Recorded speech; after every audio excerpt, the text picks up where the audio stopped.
தற்போதைய அண்மை செய்தியை பார்த்துக் கொண்டிருக்கிறோம். இலங்கை நாடாளுமன்ற தேர்தலில் 2 மலையக பெண்கள் தேர்வு செய்யப்பட்டிருக்கிறார்கள். இது தொடர்பான கூடுதல் விவரங்களோடு இணைகிறார் சிறப்பு செய்தியாளர் சிவரஞ்சனி. விவரங்களை பதிவு செய்யலாம். நிச்சயமாக பாலவேல், இலங்கையை பொறுத்த வரைக்கும் இந்த நாடாளுமன்ற தேர்தல் என்பது முக்கியத்துவம் வாய்ந்த ஒன்றாக இருந்தது. அதிலும் குறிப்பாக இதில் அனுரகுமார திசாநாயக்க, அதாவது அதிபர் அனுரகுமார திசாநாயக்கவுடைய கட்சிக்கு அறுதி பெரும்பான்மை கிடைத்திருப்பது முக்கியமாக அதிபர் தேர்தலை விட இந்த தேர்தலில் அவர்கள் அதிக வாக்கு சதவீதத்தை பெற்றிருப்பது கவனத்தை ஈர்த்திருக்கிறது.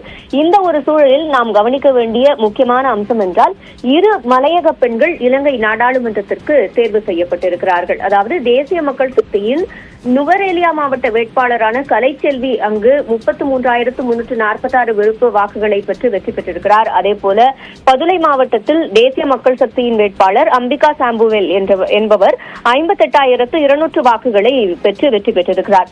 இதில் முக்கியமான அம்சம், இவர்கள் இருவருமே அதிபர் அனுரகுமார திசாநாயக்கவின் கட்சியை சேர்ந்தவர்கள், அதாவது தேசிய மக்கள் சக்தி கூட்டணியை சேர்ந்தவர்கள்.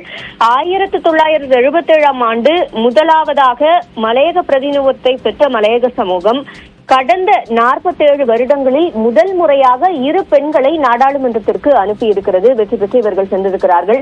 அதனால் இது முக்கியத்துவம் வாய்ந்த ஒரு அம்சமாக பார்க்கப்படுகிறது பாலவேல்.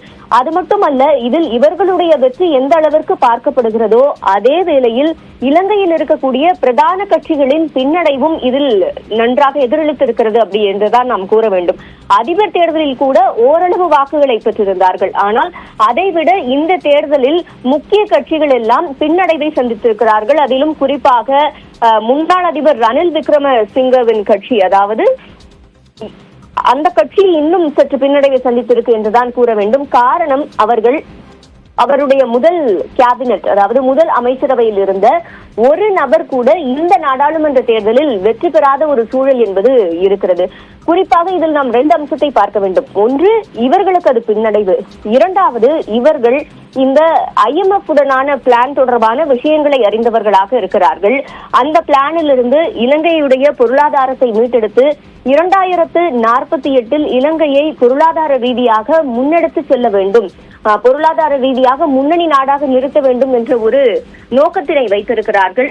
ஆனால் அந்த ஒரு சூழலில் தற்போது எந்த அமைச்சருமே, அதில் இடம்பெற்றிருந்த எந்த அமைச்சருமே இந்த தேர்தலில் தேர்வாகி நாடாளுமன்றத்திற்கு செல்லவில்லை என்பதை குறிப்பிடத்தக்கது பாலவே.